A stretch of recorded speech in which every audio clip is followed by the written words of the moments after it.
کہتے ہیں میں نے شروع میں بھی کہا تھا، انہوں نے کہا کہ اس عبارت کا مطلب خواص سمجھتے ہیں. میں نے کہا اس کتاب میں یہ بات دکھائیں. سوال تو پوچھ سکتا ہوں نا، یہ تو میرا حق حاصل ہے. اگر آپ سمجھتے ہیں آپ مہربانی کر کے بیان کرو. جی جیسے میں بیان کر رہا ہوں. میں بیان کر رہا ہوں، میں بیان ہی کر رہا ہوں مولانا، میرا میں بیان آپ سے بیان کر رہا ہوں. میں آپ فرماتے ہیں، آپ کہتے ہیں بار بار کہ اس عبارت میں اس کا مطلب جو ہے وہ خواص سمجھتے ہیں، اس میں لکھا ہے. دیکھیں مولانا معذرت کے ساتھ اس میں نہیں لکھا ہے، اگر لکھا ہے تو پھر حوالہ دیں. دوسری بات آپ کہتے ہیں کہ بھائی میں جس چیز کی ہمارے نفی کی ہے، یہ کہتا ہے میں نے بار بار وضاحت کر دی ہے. بھائی ذرا خاموشی اختیار کریں، نوازش ہوگی. دیکھیں میں نے بار بار یہی کہا ہے کہ آپ کہتے ہیں علماء کو فائدہ پہنچتا ہے. یہ جو المحنت صفحہ 45 میں لکھا ہوا ہے کہ رہا مشائخ کی روحانیت سے استفادہ اور ان کے سینوں اور قبروں سے باطنی فیوز پہنچنا. استفادہ اور افادے کا جو فرق مولانا بیان فرماتے ہیں، اگر اس پر اس لطیف نقطے پر غور کیے بغیر یہ دیکھ لیجیے کہ اس میں لکھا ہے وصول الفیوض الباطنیۃ من صدورہم او قبورہم. وصول الفیوض لکھا ہوا ہے، فیض یعنی فائدوں کا پہنچنا، باطنی قبروں سے باطنی فیض پہنچنا علماء کے طریقے پر صحیح ہے. ہم کہتے ہیں مولانا اس کی دلیل کیا ہے؟ آپ جو آیت یا حدیث پڑھتے متعلق نہیں ہوتی ہے. مثلا آپ نے یہ حدیث پڑھی کہ نبی مکرم صلی اللہ علیہ وسلم نے ارشاد فرمایا کہ کنت نہیتکم عن زیارت القبور فزوروها ونہیتکم عن لحوم الاضاحی فوق. آگے حدیث دوسری ہے، اللہ کے میں نے تمہیں پہلے زیارت قبر سے منع کیا تھا، صحیح مسلم شریف. قبروں کی زیارت سے تمہیں کیا کیا تھا؟ منع کیا تھا. اب اس کی زیارت کرو. فإنها تذکر الموت، موت کو یاد دلاتی ہے. آپ کسی کی بھی قبر پر چلے جائیں، کسی بھی قبرستان چلے جائیں، لیکن کسی خاص بزرگ کی قبر پر جا کر باطنی فیض حاصل کرنا خاص بندے کا، عام آدمی کا نہیں. اس کی دلیل کیا ہے؟ دلیل تو اس کی پوچھنی ہے نا، کیونکہ آپ نے فرمایا تھا، دیکھیے آپ کی پرچی میرے جیب میں، آپ نے فرمایا تھا المحنت میں جو قبروں کے متعلق فیض حاصل کرنے کے لیے کہا گیا اس پر بحث ہوگی. اس پر لوگوں کا قبرستان جا کر زیارت قبر کر کے آخرت کو یاد کرنا یہ بحث کا موضوع نہیں ہے مولانا. الذین یتفکرون فی خلق السماوات والارض، یہ بھی بحث کا موضوع نہیں ہے مولانا. آپ فرماتے ہیں کہ یہ عالم نہیں ہے. آپ کو پہلے ہی بتا گیا کہ آپ کی بحث کسی طالب علم سے ہوگی اور آپ نے اقرار کیا تھا کہ ہاں ٹھیک ہے. خیر اس بات کو رہنے دیجیے، اصل بات کیجیے. کہتے ہیں اس سے فائدہ، بھئی جو آپ کا عقیدہ اس کی دلیل کب دو گے آپ؟ علماء کو ہی ہوتا ہے. میں بار بار کہہ رہا ہوں آپ کے نزدیک علماء کو ہوتا ہے. اس لیے تو میں کہہ رہا ہوں کہ شیخ الحدیث صاحب جب آپ جائیں گے تو بزرگ کو پتا کیسے چلے گا کہ میرے پاس جو آیا ہے وہ بزرگ تو مر چکا ہے، اس کو اپنے قبر کے نیچے کہیں مٹی منو مٹی نیچے دفن کر دیا. اب ان کو کیسے پتا چلے گا کہ میرے پاس آنے والا شیخ الحدیث ہے، طالب علم ہے؟ بتاؤ. اور اس کے پاس کتنا اختیار ہے. اور آپ کہتے ہیں اور پھر وہ عالم کو پہچانے کا کیسے، جاہل کو پہچانے کا کیسے؟ یہ میں نے 12 پوچھا، آپ نے مجھے بتایا ہی نہیں. اب دیکھیے آپ صدیق حسن کی بات پڑھتے ہیں، یہ دیکھیے آپ کہتے ہیں علماء کے طریقے پر فائدہ حاصل ہوتا ہے. اب میں آپ کو بتاتا ہوں کہ کس طرح سے کیا کیا فائدہ حاصل ہوتا ہے. یہ میرے ہاتھ میں امداد المشتاق ہے، ان کے حکیم الامت اور مجدد الملت مولوی اشرف علی تھانوی صاحب تفسیر قرآن بھی لکھی ہے، حدیث بھی لکھی ہے، بہت کچھ ہے ان کے نزدیک. وہ کیا فرماتے ہیں؟ کہتے ہیں کہ حضرت شاہ نور محمد صاحب کی شان میں سنا رہا تھا جب اثر مزار شریف کا بیان آیا، مزار شریف کے اثر کا بیان آیا. آپ نے فرمایا کہ میرے حضرت کا ایک جولاہا مرید تھا. بھائیوں جولاہا کہتے ہیں کپڑا بننے والے کو، کھڈی پہ کپڑا بناتے ہیں اس کو جولاہا کہتے ہیں اردو میں. بعد انتقال حضرت کے مزار شریف پر عرض کیا، بعد انتقال حضرت کے مزار شریف پہ عرض کیا. انتقال کے بعد حضرت کی قبر پہ آیا. تھانوی صاحب کہتے ہیں کہ آیا اور کہا میں بہت پریشان ہوں، روٹیوں کو محتاج ہوں، کچھ دستگیری فرمائیے. حکم ہوا کہ تم کو ہمارے مزار سے 2 آنے یا 2 آدھ آنا روز ملا کرے گا. ایک مرتبہ میں زیارت مزار کو گیا، وہ شخص بھی حاضر تھا. اس نے کل کیفیت بیان کر کے کہا کہ مجھے ہر روز وظیفہ مقرر یہی قبر سے ملتا ہے، 1 آنا 2 آنا. کہاں سے ملتا تھا؟ دی بینک آف قبرستان، دی بینک آف قبرستان. یہ قبر والی بینک سے روزانہ آدھا 2 آنا ملتا تھا اس کو. کون لکھتے؟ مولوی اشرف علی تھانوی. کتاب کا نام امداد المشتاق الی اشرف الاخلاق. اور اخلاق اس میں کیا سکھایا گیا؟ اشرف الاخلاق کیا ہے؟ میں کچھ تبصرہ نہیں کرنا چاہتا کہ وہ کہاں گئے. اثر مزار شریف کا ذکر چل رہا ہے اور آپ دیکھیے یہ آپ کے فضائل اعمال، فضائل صدقات، مولانا زکریا کاندھیلوی صاحب شیخ الحدیث ہے جناب والا. اور یہ اپنی کتاب کے اندر کیا فرماتے؟ ان کا بھی سنیے گا. انہوں نے اپنی کتاب کے اندر واقعہ نقل کیا ہے، وہ واقعہ بھی سنیے گا. فضائل اعمال سے پہلے یہ والا واقعہ نکال کہ یہ کہتے ہیں کہ جناب والا حضرت علی کرم اللہ وجہ آپ کے آگے تھے. حضرت علی نے مجھ کو ہلایا اور فرمایا حضور نے ایک روٹی مجھ کو عنایت کی. قبر سے کیا کی؟ روٹی عنایت کی. نعوذ باللہ اندر تندور نہیں کھلا ہوا ہے، روٹی کہاں سے نکلی بتاؤ؟ یہ روٹی ملنا باقی فیض ہے. یہ فضائل اعمال مولانا. اس کے بعد یہ فضائل صدقات. عرب کی ایک مشہور یہ فضائل صدقات صفحہ نمبر 711. عرب کی ایک جماعت ایک مشہور سخی کریم کی قبر کو زیارت کو گئی. آپ کے یہاں سے لوگ جاتے ہیں نا, سخی ڈاٹار نعوذ باللہ کہتے, سخی لال شہباز قلندر کے, اسی طرح یہ بھی گئے تو کیا ہوا, رات کو قبر پہ ٹھہرے. قبر والے نے خواب میں کہا اونٹ بیچتا ہے, اس نے کہا ہاں, اٹھا اور اس کے اونٹ کو کیا کر دیا, ذبح کر دیا. کہتے میری آنکھ کھلی, میں نے دیکھا میرا اونٹ واقعی ذبح ہو چکا تھا. کس نے ذبح کیا, قبر والے نے. مہمان نوازی کس نے کی, قبر والے نے. مولانا یہ کون سا باطنی فیض ہے؟ اور یہ جو مشہور جماعت جا رہی تھی عرب کی, یہ کون تھے, علماء تھے, کون سے مدرسے میں پڑھاتے تھے یہ, ان کے احوال تو نقل کیجئے. کہاں کے شیخ الحدیث تھے, بتائیے تو صحیح, کہاں کے مفسرین کرام تھے. مولانا یہ کون سا فائدہ پہنچ رہا ہے, یہ کون سا فائدہ پہنچ رہا ہے مولانا, یہ بتائیے گا. رب کا قرآن تو کہتا ہے اموات غیر احیاء وما یشعرون ایان یبعثون. رب کا قرآن کہتا ہے سورہ نحل, مردہ ہے, ان میں جان کی رمق تک نہیں, یہ زندہ نہیں ہے, انہیں یہ شعور تک نہیں کہ تمہیں کب اٹھایا جائے گا. اور اس کے بعد یہ دیکھیے مولوی اشرف علی تھانوی کتاب ارواح ثلاثہ حکایت نمبر 4 فرماتے ہیں شاہ ولی اللہ جب مادر وطن میں تھے, ان کے والد خواجہ بختیار الدین قطب الدین کاکی کے مرار پر گئے اور مراقب ہوئے, اور ادراک بہت تیز تھا. خواجہ صاحب نے فرمایا کہ تمہاری زوجہ حاملہ ہے, اس کے پیٹ میں قطب الاقدار ہے, اس کا نام قطب الدین احمد رکھنا. میرے بھائیوں یہ کس نے بتایا, خواجہ بختیار کاکی نے. اور کس کے بتایا, ماں کے پیٹ کے بچے کے بارے میں بتایا. شاہ عبد الرحیم شاہ ولی اللہ ماں کے پیٹ میں تھے. بتاؤ منو مٹی کے نیچے سے خواجہ بختیار کاکی نے کیسے دیکھ لیا کہ اس کے پیٹ میں بچہ ہے, اور بچہ بھی اس کی تقدیر بھی بتا دی کہ قطب الاقطاب ہوگا, نیک ہوگا. مطلب قطب الاقطاب کوئی گناہگار آدمی تو نہیں ہوتا نا مولانا, کیا خیال ہے آپ کا, ہوتا ہے نہیں ہوتا ہے مولانا. بات سمجھیے گا, یہ فائدہ کیسے پہنچتا ہے آپ کو یہ بتانا ہے, قرآن کی آیت پیش کرنی ہے. فائدہ تو آپ نے کہہ دیا پہنچتا ہے, لیکن آپ بتائیے کہ فائدہ کیسے پہنچتا ہے. قرآن کی وہ آیت کہاں ہے, رسول اللہ صلی اللہ علیہ وسلم کی وہ حدیث کہاں ہے, بتائیے. آپ کے بزرگوں کو پتا کیسے چلے گا, وہ فائدہ پہنچائیں گے کیسے جب اب انبیاء کرام مدد نہیں کر سکتے. تفسیر عثمانی کا میں نے حوالہ پڑھا تھا, عیسیٰ علیہ السلام, روح القدس, یہ ہستیاں, ان کو تفسیر عثمانی کے اندر بے خبر کرا دیا گیا معاملے کے اندر. تو بتائیے ان بزرگوں کو کیسے پتا چل گیا کہ میری قبر پہ ایک شیخ الحدیث آیا یا عالم آیا, یہ خاص آدمی آیا یا کوئی صوفی مزکی آیا, بتائیے اسے کیسے پتا چلے گا وہ فائدہ کیسے پہنچائے گا. مولانا یہ آپ نے بتانا ہے. یہ قبر سے جو دینار نکل رہے ہیں, یہ قبر سے جو اشرفیاں نکل رہی ہیں, یہ قبر سے جو روٹیاں نکل رہی ہیں, یہ قبر والے جو اونٹ ذبح کر کے کھلا رہے ہیں مولانا, یہ قبر کی مٹی جو شفا پہنچا رہی ہے, یہ دیوبندیوں کی کتابوں میں لکھا ہوا ہے. مولانا یہ قبر والے کیسے فائدہ پہنچائیں گے مولانا. اگر آج کوئی سخی ڈاٹار کے یا سخی لال شہباز قلندر کے مزار پہ چلا جائے, آپ کہتے ہیں وہ شرک کر رہا ہے. یہ جو آپ کے زکریا کاندیلوی صاحب نے فضائل صدقات کے اندر نقل کیا, بتائیے یہ لوگ اس کی قبر پہ کیا کرنے گئے تھے, ان کے قبر والے نے مدد کر دی, تو یہ شرک کیوں نہیں ہوا. بریلیوں پر تو آپ کے ہاں بھی شرک کے فتوے عوام بیچاروں پر بھی ہیں, بتائیے ان پر کیوں نہیں ہے. ان کے لیے آپ کی توحید کا معیار مولانا کہاں بدل گیا, عقیدہ توحید کہاں چلی گئی مولانا. وہ توحید جس کے آپ خود نہیں ہے, وہ توحید کہاں چلی گئی. آج لوگوں کو پتہ چل رہا ہے کہ علماء دیوبند کا عقیدہ ہی قبر پرستی کی بنیاد بن رہا ہے. آپ کہتے ہیں خواص ہوتا تو دلیل دیتا. مولانا آپ بتائیے آپ کو اللہ نے کب اس بات کا پابند کیا کہ آپ دلیل صرف خواص کو دیں گے. مسئلہ عوام کا ہے, یہاں میں اکیلا نہیں بیٹھا ہوا, یہ سارے بیٹھے ہوئے اور یہ سب دیکھ رہے ہیں. اس سے پہلے بھی اس علاقے میں ایک مناظرہ ہوا, دلیل مانگتے رہے, تبصرے بہت ہوئے, ہنسی مذاق بھی ہوئی, چچور پری بھی ہوا. آپ تو بڑے سنجیدہ آدمی ہیں, آپ تو نہیں کہا, لیکن دلیل جس چیز کا نام ہے وہ نہیں آئی. اور آج ہم ایک شیخ الحدیث کے سامنے بیٹھے جو 35-36 سال سے صحیح بخاری پڑھا رہے ہیں, اور جو کہتے ہیں میں 50 سال سے سبق پڑھا رہا ہوں. مولانا 50 سال ہو گئے, قرآن کی ایک آیت تو نکال کے دکھاؤ, رسول اللہ کی ایک حدیث کو نکال کے دکھاؤ کہ اگر آپ کے خاص قبروں پر پہنچ جائیں آپ کے بزرگوں کے, تو بزرگوں کی قبروں سے فائدہ پہنچتا ہے. ہم قرآن کی آیت پڑھتے ایک طالب علم کی حیثیت سے, قرآن کہتا ہے اموات غیر احیاء وما یشعرون ایان یبعثون. ارے ان کو تو شعور بھی نہیں ہے. قرآن کہتا ہے وہم عن دعائہم غافلون, یہ تو تمہاری دعاؤں سے بھی غافل ہے. اور قرآن ہمیں سمجھاتا ہے ولو سمعوا ما استجابوا لکم, اگر یہ سن بھی لے جائے تو تمہیں جواب نہیں دے سکتے. اور رب کا قرآن کہتا ہے وما یستوی الاحیاء والاموات, مردہ زندہ برابر ہو ہی نہیں سکتے.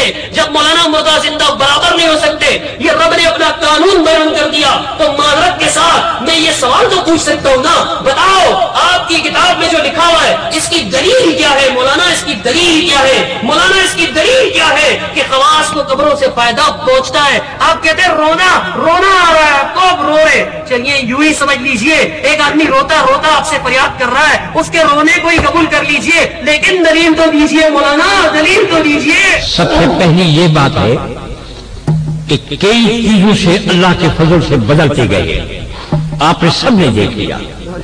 پہلے سب سے جو بات میں نے کتاب کی تھی, اور پہلے میں نے شروع میں کہا تھا کہ اپنے آپ کو وہ خواص مجھے پڑھ کر کے دکھائے, دو چیزوں کا جواب دے, ابھی تک اس کا جواب نہیں دیا. پھر میں نے کہا کہ خواص کا عبادت کا کیا مطلب ہے, اسے بدل گئے. دوسری عبادت کا کیا مطلب ہے, اسے بدل گئے. ہمارے اوپر جو تو اتہامات لگاتے یہ سارے غلط ہیں. یہ ساری چیزیں جتنی بھی کہیں اسے خود ہی بدلتا گیا. اب ایک اسی بات پر آیا کہ جو جس بات پر اس کو آنا تھا. مولانا ان چیزوں کی حقیقت کا آپ کو کوئی علم نہیں ہے. تب میں نے یہ دو گواہ بیٹھے دونوں, یہ دیکھو دو گواہ ہیں, میں نے ان کو یہ کہا تھا کہ آپ کو جو بحث کرنی ہوگی اس عبارت کے اوپر, میں نے کہا تھا دونوں کو بھی بتاؤ. میں نے کہا کہ آپ کو اجازت یہ نہیں ہے کہ اور کتابوں کی عبارتوں کی طرف جاؤ, اس کی آپ کو اجازت نہیں ہے. جب یہ دونوں میرے پاس آئے تو میں نے کھل کر کے کہا تھا کیوں, اس کی وجہ تھی. اب میں اس کا وجہ بتاتا ہوں. پہلے تو آپ نے کھل کر کے انحرافی کی. جو بات انہوں نے میرے ساتھ عرض کیا تھا کہ اس عبارت پر گفتگو ہوگا, اور اس عبارت کے لیے ہم نے بتایا اس کا مطلب آپ نہیں سمجھو گے, تم خواص میں سے نہیں ہو, اس کا مطلب نہیں سمجھے ہو. ان کو میں نے یہ بات کیوں کہی تھی, اب میرا وجہ تھا. میں نے ان دونوں کو کہا تھا کہ آپ میرے ساتھ جتنی یہ عبارتیں ہیں علماء دیوبند کے عقائد کی, عقیدے میں سے جس عقیدے پر ہاتھ رکھو اس عقیدے پر میں بحث کروں گا. ہے یاد آپ کو جب دونوں آئے تھے, اور تب میں نے آج ان کو بٹھایا. مجھے معلوم تھا کہ پھر آپ اسی بات پر آئیں گے. کیوں اس بات پر آئیں گے, ہمیں اس کا علم ہے اور پتہ ہے کہ کیوں. ہم نے آج تک مولانا مناظرے کیے ہیں, ہمیں سب علم ہے کہ کتابوں کے اندر کیا بات ہوتی ہے, اور لوگ کتابوں کی تبدیلیاں کیسے کرتے ہیں, نسبتیں کیسے کرتے ہیں. میں آپ کو بتاؤں تو میں نے اس کو پہلے منع کی تھی کہ خبردار میں کسی اور بات پر بحث نہیں کروں گا, اس سے بات پر بحث کروں گا, کیونکہ مجھے پتا تھا پہلے کہ بھئی یہ بات آخر میں یہ لائیں گے. جب یہ پھنس جاتے ہیں پھر لائیں گے. اس عبارتوں سے جب یہ پھنس جائیں گے اس سے یہ باتوں کا مسئلہ حل نہیں ہوگا, یہ آگے بڑھیں گے اور عبارتوں کی طرف جائیں گے. اور میں نے دونوں کو کیوں کہا تھا یہ سننا. ہم نے کئی مناظرے کیے ہیں, بریلوی کے ساتھ کیے, اہل حدیث کے ساتھ کیے, جماعت المسلمین کے ساتھ کیے, اور اس کے بعد وہاں کے جو ہیں وہ جو 70 پر جنہوں نے اہل حدیث پر بھی فتویٰ کفر کی دے دی, یہ جو تھے وہ ڈاکٹر مسعودی, ان کے پاس گئے, سب کے ساتھ ہم نے بحث کے مناظرے کیے.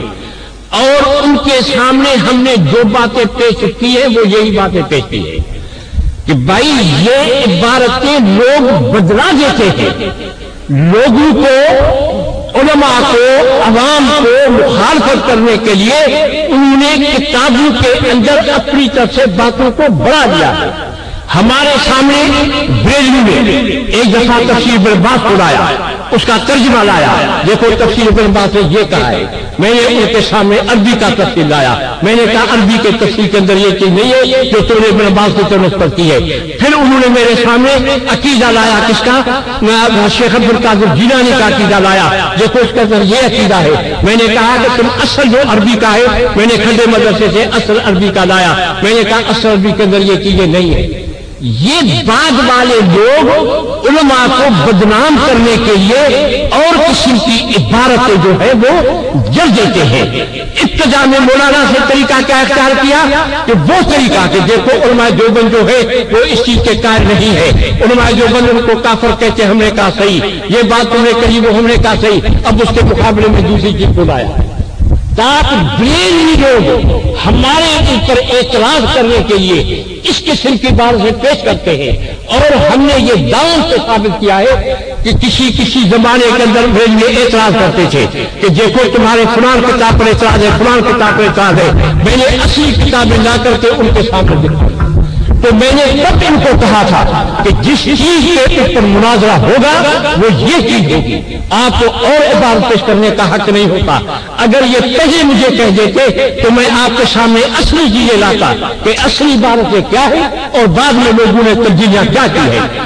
لوگ کسی سے نہیں ہٹے ہیں، لوگوں نے، میں نے آپ کو پہلے بتایا کہ لوگوں نے کس پر اعتراض کیا، قرآن اللہ پر اعتراض کیا، لوگوں نے صحابہ پر اعتراض کیا، لوگوں نے حدیث کے اوپر اعتراض کیا، جو منکرین حدیث ہے انہوں نے حدیث پر اعتراض کیا، کنہیں نے مفسرین پر اعتراض کیا، آج تک یہ اعتراضات ہوتے رہے۔ تو میں نے کھل کر کے ان دونوں کو کہا تھا جو میرے سامنے آئے کہ بابا دیکھو جو بات ہوگی میں اسی پر تمہارے ساتھ بات کروں گا۔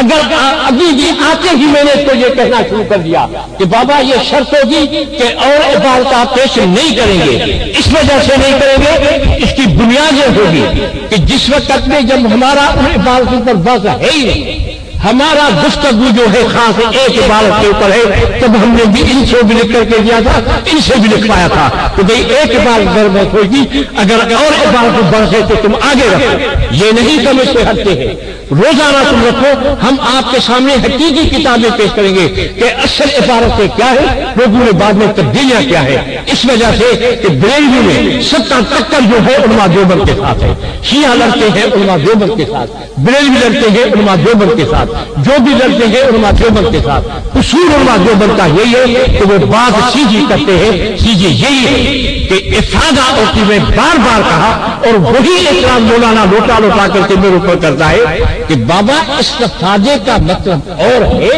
افادے کا مطلب اور ہے، آپ نے سارا بحث کرتے ہو افادے پر، میں نے کہا افادہ نہیں، افادہ تب ہوتا ہے جب وہ جانے، افادہ تب ہوتا ہے جس وقت ان کو علم ہو، افادہ تب ہوتا ہے جب حاجت روا بنے، افادہ نہیں ہے نہیں ہے نہیں ہے۔ ان فی خلق السماوات والارض واختلاف اللیل کا میں نے یہ دلیل اس بات سے بنایا کہ دیکھو فائدہ حاصل کرنا آسمان زمین سے بھی ہے، حالانکہ آسمان و زمین فائدہ دیتے نہیں، یہ تفکر ہے، اس سے استفادہ ہے۔ اللہ نے فرمایا کہ وَمَا خَلَقْتَ هَٰذَا بَاطِلًا، یہ استفادہ افادہ نہیں ہے۔ تب ہم نے بار بار اس کو کہا کہ بابا تم جو ہے ان عبارتوں کو سمجھو، سمجھتا جب انسان ہے پھر کبھی بھی اعتراض نہیں کرتا، آپ ان عبارتوں کو سمجھتے نہیں ہو، اس وجہ سے یہ بدلتا رہا۔ جو میں نے خواص کے لیے اعتراض کیا آج تک اس کا جواب نہیں دیا، پھر اس کے بعد کہا کہ بھئی یہ اس کا مطلب نہیں ہے، اسے ہٹ گیا، عوام کا یہ مطلب نہیں ہے، اسے ہٹ گیا، وہی باتیں پہلے کرتا رہا کہ بھئی تمہارے علماء دیوبند بھی ان چیزوں کو مانتے ہیں کہ یہ قبر سے فائدہ نہیں دیتے اور انہیں ان کو شرک و کفر کا ہے، وہی باتیں جو تم نے کہی ہم نے وہ بات کہی، اور پھر اب عبارتوں پر آیا، کیوں آیا؟ اور جس سے میں نے پہلے ان کو کہا تھا خبردار آپ کو وہ عبارت پیش کرنی ہے جس پر ہمارا بات ہوگا، اور عبارت پیش کرنے کا آپ کا حق نہیں ہوگا۔ ابھی بھی آتے ہی میں نے یہ کہا کہ اور عبارت پیش کرنے کا آپ کو حق نہیں ہوگا۔ کیا ہے انہیں کیسے تفسیر بدلائی، انہوں نے شیخ عبد القادر جیلانی نے کیا لکھا ہے، انہیں کس طرح سے اردو کے ترجمے بدلائے ہیں۔ ہر دور اور زمانے کے اندر ہمارے پاس حجت جو ہے وہ صرف قرآن کریم ہے، احادیث متواتر، احادیث صحیح، احادیث مشہور۔ حضرت علی نے فرمایا کہ آپ کے پاس جس وقت میں حدیثیں آئیں گی تو اس کے بعد جو ہے لوگ اپنی طرف سے بنا کر کے لائیں گے، خبردار کہ قرآن اور مشہور حدیث کے مطابق ہوگی تو بات ماننا نہیں تو نہیں ماننا۔ کیوں کہا؟ کیونکہ لوگ تبدیل کریں گے اور لوگوں نے احادیث میں تبدیلیاں کی۔ یہ تو قرآن کریم ہے جس کی اللہ نے حفاظت کی ہوئی ہے، اللہ نے فرمایا انا نحن نزلنا الذکر وانا لہ لحافظون، اتارا بھی ہم نے ہے۔ پہلے تو آپ ان باتوں کا پیش کرنے کا حق نہیں، یا تو دونوں نے آپ کو بتایا نہیں، اور ہم نے جواب اس وجہ سے دے رہے ہیں تاکہ آپ کو پتہ چل جائے کہ لوگوں نے عبارت کو بدلائی ہے اور بدلا کر کے ہمارے علماء دیوبند پر اعتراض کیا ہے، کیونکہ ہر فرقہ جو ٹکر کھاتا ہے علماء دیوبند سے کھاتا ہے۔ یہ نرم دل ہے، اچھے دل والے ہیں، صحیح عقیدے والے ہیں، لوگوں کو خواہ گمراہ نہیں کرتے، اور آپ لوگوں کا کام یہی ہے، آپ لوگوں کا کام یہی ہوتا ہے ان لوگوں کے سامنے ایک کتاب پیش کر دیا، بھائی بخاری میں یہ ہے، قرآن میں یہ ہے، بخاری میں ہے مگر آپ ان کا مطلب بھی سمجھو کہ بخاری میں کیا ہے، اس کے ساری احادیث کا مطلب کیا ہے، سب احادیث پر نظر کیسے ہوتی ہے، قرآن کریم کے اوپر نظر کیسے ہوتی ہے۔ تب ہم نے آتے ہی کہا کہ آپ کے پاس علم پتہ چلے کہ کتنا علم ہے۔ علم والا کبھی ایسی باتیں نہیں کرتا، وہ ادھر ادھر چلتا رہتا ہے، ادھر ادھر بھاگتا رہتا ہے۔ آپ کو فرض ہے آپ کے اوپر کہ جب ان دونوں سے یہ دیکھو گواہ ہے، میں نے ان کو دکھایا اس بات سے، میں نے دونوں کو کہا آتے ادھر بیٹھے، مجھے پتا تھا کہ چل کر کے یہ عبارتیں پیش کریں گے اور ہم اس کو جواب دینا نہیں ہے۔ کیوں نہیں ہے؟ اس وجہ سے کہ لوگوں نے تبدیلیاں کی۔ اگر آپ کو ان باتوں پر بحث کرنی ہے تو آگے لگے۔ اب اس وقت میں اس عبارت کے اوپر بات ہے، اس عبارت کا مطلب پھر میں آپ کو سمجھاتا ہوں کہ یہ استفادہ ہے، یہ تفکر کی بات ہے، جیسے پیارے پیغمبر نے فرمایا الحمدللہ وحدہ والصلاة والسلام علی من لا نبی بعدہ۔ دیکھیے مولانا نے ابھی آخر میں آپ نے سنا فرما رہے ہیں کہ اس عبارت پر بحث ہے نا، تو پھر مولانا اس عبارت پر جو آپ کی عبارت ہے اس پر جو دلیل ہے وہ کب دیں گے آپ؟ آج کی خود فرماتے ہیں کہ آج کی نشست کس چیز کی ہے بھائی؟ اس عبارت کی ہے جو المحنت میں لکھی ہوئی ہے، اور میں نے بتا دیا کہ المحنت عوامی ہے، میں نے 3-4 حوالے بتائے، اور عوامی کہنے والا عام آدمی نہیں، آپ کے سابق مفتی اعظم پاکستان مفتی شفیع صاحب اور موجودہ امام اہل سنت، انہوں نے کہا سرفراز خان صفدر صاحب، حوالے میں نے آپ کو دے دیے۔ مولانا اس عقیدے کی دلیل کب آئے گی؟ اس عقیدے کی دلیل کب آئے گی یہ میں پوچھتا ہوں، اس کا مجھے پتہ نہیں چلتا۔ اب دیکھیں جس چیز کی دلیل نہیں ہو اس کی نفی ہوتی ہے، یہ اصول میں آپ کو بتا رہا ہوں، اور اصول بتائے جا سکتے ہیں، ٹھیک ہے؟ مولانا فرماتے ہیں کہ عبارت کوئی اور نہیں پڑھتے، لیکن یہ اصول وضاحت کے لیے کہ باقی مواضع میں چونکہ کوئی نص موجود نہیں ہے لہذا عام قاعدے کی بنا پر نفی رویت ہی کا اعتقاد رکھا جائے گا۔ مولانا دیکھیے لکھا ہے کہ نص موجود نہیں ہے لہذا کا مطلب ہے اس وجہ سے، ہے نا؟ تو عام قاعدے کی بنا پر نفی رویت ہی کا اعتقاد رکھا جائے گا، یعنی نفی کا مراد رویت کی بحث چل رہی ہے، لیکن نفی کا عقیدہ کیوں رکھا جائے گا؟ اس لیے کہ نص نہیں ہے۔ جب آپ کوئی دلیل پیش نہیں کر رہے تو آپ کا عقیدہ ہونا چاہیے کہ بزرگوں کو بھی، خواص کو بھی بزرگوں کی قبروں سے فائدہ فیوز، اصل لفظ لکھا ہوا ہے فیوز، اس پہ یہ وہ ہمارا فیض نہیں ہے جو فیوز ہو جاتا ہے، بلب فیوز، وہ والا فیوز نہیں، فیض کی جمع ہے، فائدے حاصل ہوتے ہیں بزرگوں کی قبروں سے۔ اس کی دلیل دو، کیسے حاصل ہوتے ہیں مولانا؟ نص تو نہیں ہے۔ اب دیکھو آپ کی اس کتاب میں لکھا ہوا ہے کہ میرے محترم دوست دلیل کی ضرورت اس کو ہے جو یہ دعویٰ کرے، اور پھر آگے لکھا ہے جو انکار کرے اس کے لیے کسی دلیل کی ضرورت نہیں، جو انکار کرے اس کے لیے کسی دلیل کی ضرورت نہیں۔ میں انکار کر رہا ہوں لیکن اس کے باوجود بھی میں دلیل دے رہا ہوں۔ اور آگے مولانا منظور نعمانی صاحب فتویٰ نعمانیہ صفحہ نمبر 219 فرماتے ہیں دلیل کی ضرورت نہیں، مناظرہ سے پہلے آپ کو مناظرہ رشیدیہ پڑھ لینی چاہیے تھی۔ مولانا مناظرے کا اصول تو یہ ہے کہ دلیل آپ دیں، آپ دلیل دے نہیں رہے، آپ کی ذمہ داری ہے کہ آپ دلیل دیں۔ اور پھر دوسرے مقام پہ صفحہ 355 میں لکھتے ہیں عقیدہ قائم کرنے کے لیے دلیل قطعی کی ضرورت ہوتی ہے، قطعی کی، اور نفی کے لیے صرف عدم دلیل ثبوت کافی ہے، یعنی کسی چیز کا انکار کرنے کے لیے اتنا ہی کافی ہے کہ اس کی دلیل نہیں ہے۔ میں تو صاف کہہ رہا ہوں نہیں ہے، بلکہ اس کے خلاف دلیل ہے، جو میں نے سورہ نحل کی پیش کی، سورہ فاطر کی پیش کی، سورہ احقاف کی پیش کی۔ اللہ نے کہا مردوں کو شعور نہیں ہے، جب شعور ہی نہیں ہے تو مولانا وہ کیسے فائدہ پہنچائیں گے؟ اس کو کیسے پتا چلے گا کہ میری قبر پہ کون آیا؟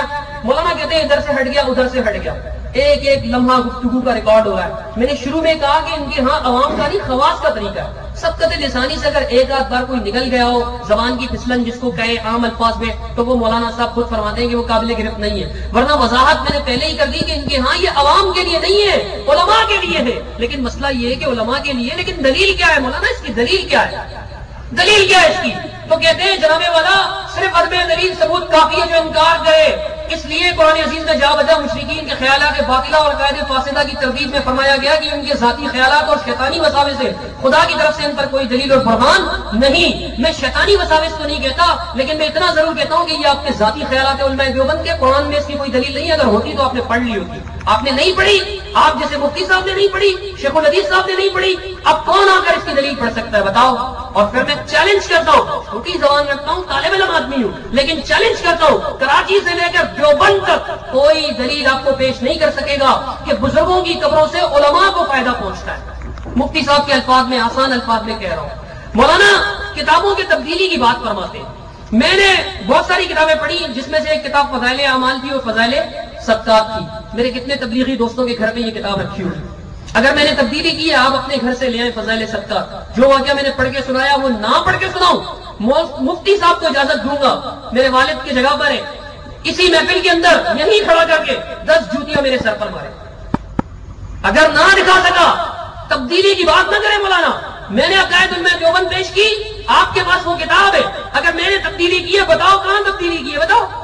کوئی کتاب اپنی طرف سے نہیں آئے. آپ کو چیلنج کرتے کسی نے کیا ہوگا, ہمارا یہ کام نہیں ہے الحمدللہ. اب آپ دلیل دے نہیں رہے, میں تو دلیل دیے بغیر رہ نہیں سکتا. سنیے اللہ قرآن میں فرماتا ہے سورہ فاطر میں, وما يستوي الاعمى والبصير, اندھا اور آنکھ والا برابر نہیں ہو سکتے. بھائی ہو سکتے نہیں ہو سکتے. ولا الظلمات ولا النور, اندھیرے اور روشنی برابر نہیں ہو سکتی.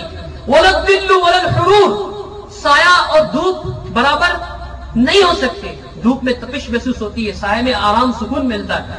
اللہ نے کتنی مثالیں دی, 4, اندھے کی اور آنکھ والے کی, روشنی کی اور اندھیروں کی, دھوپ کی اور چھاؤں کی. یہ مثالیں دینے کے بعد, 3 مثالیں دینے کے بعد رب کریم فرماتا ہے وما يستوي الاحياء ولا الاموات, مردہ اور زندہ بھی برابر نہیں ہو سکتے.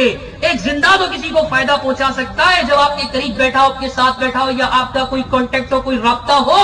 لیکن میرے بھائی مردہ کیسے فائدہ پہنچا سکتا ہے؟ قرآن تو کہتا ہے کہ زندہ مردہ برابر نہیں. سورہ فاطر, ہو سکتا ہے کوئی کہے کہ اپنا قرآن لے آیا. حفاظ کرام بھی تشریف فرمائے. سورہ فاطر آیت نمبر 35, سورت نمبر 35, سورہ فاطر سورت نمبر 35, اور اس کے بعد آیت نمبر کیا ہے 19, 20, 21 اور 22 کا کچھ حصہ. یہ 4 آیات رب کریم قرآن میں فرماتا ہے مردہ زندہ برابر نہیں. مفتی صاحب, شیخ الحدیث صاحب, علامہ صاحب, حضرت صاحب, بتائیے جب زندہ مردہ برابر نہیں تو آپ کے علماء دیوبند نے کیسے دستخط کر دیے کہ یہ عقیدہ صحیح ہے کہ بزرگوں کی قبروں سے عوام کو نہ صحیح علماء ہی کو صحیح فائدہ پہنچتا ہے, فیوز حاصل ہوتے ہیں. بتائیے آپ اب تک فیوز کیوں نہیں ہو گئے جب آپ نے یہ لکھ دیا قرآن کے خلاف؟ یہ قرآن کے خلاف ہے, یہ عقیدہ باطل عقیدہ ہے, قرآن کے خلاف. اللہ فرماتا ہے والذین تدعون من دونہ ما یملکون من قطمیر, جنہیں تم اللہ کے سوا پکارتے ہو وہ کیا ہے؟ فرمایا کھجور کی گٹلی کے چھلکے کے برابر بھی اختیار نہیں رکھتے. کس کے برابر؟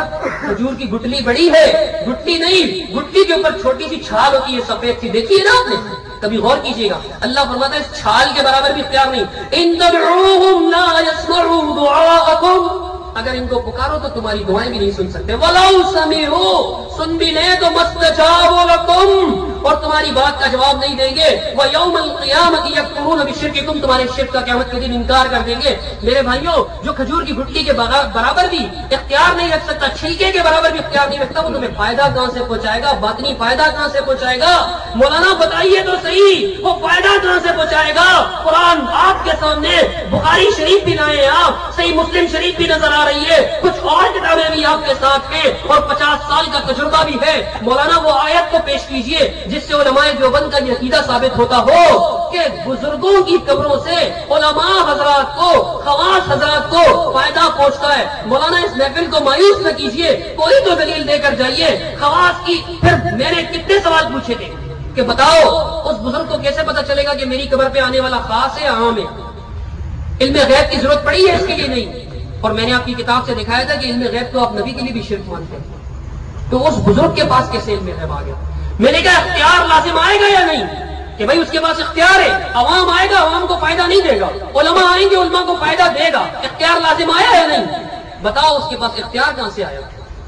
اور رب کا قرآن تو کہتا ہے وما یشعرون ایان یبعثون, ان کو تو یہ بھی نہیں پتا کب اٹھائے جائیں گے. ان کو یہ کیسا پتا چل گیا کہ میری قبر پہ آنے والا شیخ الحدیث ہے یا عام آدمی ہے؟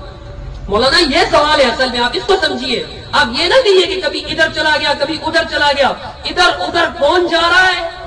آپ بزرگ ضرور ہیں, عالم ضرور ہیں, لیکن عوام اس بات کو خوب سمجھتی ہے کہ کون ادھر ادھر جا رہا ہے اور کون موضوع پر ہے. آپ کہتے ہیں موضوع پر بات ہوگی, موضوع پر بات ہوگی. مولانا یہ جو آپ نے لکھا ہے کہ المؤنث میں جو قبروں کے متعلق فیض حاصل کرنے کے لیے کہا گیا ہے, اس پر بحث کی جائے گی. اور قرآن اور حدیث کی روشنی میں, قرآن و حدیث کی روشنی کہاں ہے بتاؤ نا. استفادہ اور افادہ کو آپ لے کر بیٹھے ہوئے, ہماری زیر بحث عبارت پہ استفادہ کا لفظ ہی نہیں ہے, فیوز کا لفظ ہے, حصول الفیوز. بتا چکا ہوں میں آپ کو. فائدہ پہنچتا ہے. فیض تو میں ترجمہ کر رہا ہوں فیض کا. فائدے بھائی قبروں سے فائدے پہنچتے کہاں ہے مولانا؟ دکھاؤ تو صحیح. رکھتا قرآن تو کہتا ہے کہ زندہ مردہ برابر نہیں ہے. اب ایک زندہ آدمی، اب دیکھو اللہ باطنی فیوز کا تعلق کس چیز سے ہوتا ہے؟ باطنی اصلاح کا تعلق کس چیز ہوتا ہے؟ تزکیہ نفس سے ہوتا ہے. تزکیہ نفس سے ہوتا ہے. اب اللہ رب العالمین نے تزکیہ نفس کے لیے کس کو بھیجا؟ لقد من اللہ علی المؤمنین اذ بعث فیہم رسولا منہم یتلو علیہم آیاتہ ویزکیہم. رسول کو بھیجا، زندہ رسول کو تزکیہ کے لیے بھیجا نا. رسول تو پہلے بھی بہت تھے محمد صلی اللہ علیہ وسلم سے پہلے، ان کو تزکیہ کے لیے نہیں بھیجا، وہ فوت ہو چکے تھے. فوت شدہ رسولوں کی قبروں پر جا کر فیض حاصل کرنے کو رب کریم نے نہیں کہا. بتاؤ صحابہ کرام میں سے کون کون قبروں پر جا کر فائدہ حاصل کرتا تھا؟ ارے صحابہ سے تو تم نہیں بتا سکتے، قرآن سے نہیں، حدیث سے نہیں. چلو امام ابو حنیفہ سے بتا دو، اتنی چھٹی آپ کو.